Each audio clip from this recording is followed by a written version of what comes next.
was 19 years old, and here I was 48 and getting divorced.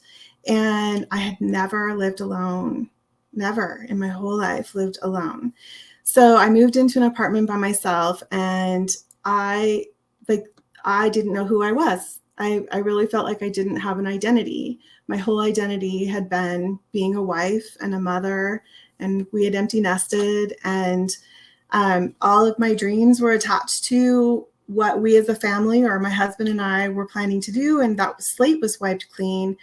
And as I sat alone in my apartment, I realized I didn't know myself at all. And I understand that this is a pretty common experience, actually, because we tend to put ourselves on the back burner and caretake, right? So it's like, oh, these are the foods my family loves, so I cook those. But I had a friend who invited me for a weekend shortly after my divorce, and she's like, I want to pamper you. What are your favorite foods?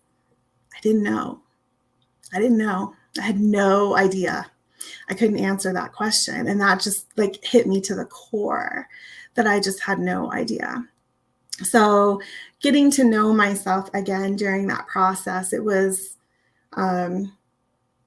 really hard. It was definitely life-changing. I am now so grateful for this divorce, not in a bitter way. My ex and I are friendly, but in a way like I'm grateful that he had the courage to end this, and he set me free. And he didn't know he was doing that. I didn't know he was doing that. I didn't know I had given up my full identity in that marriage.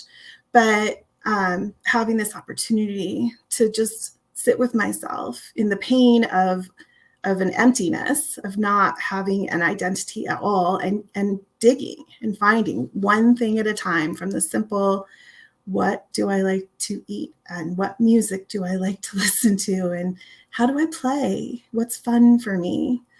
What scares me? All of those things, just getting in touch again.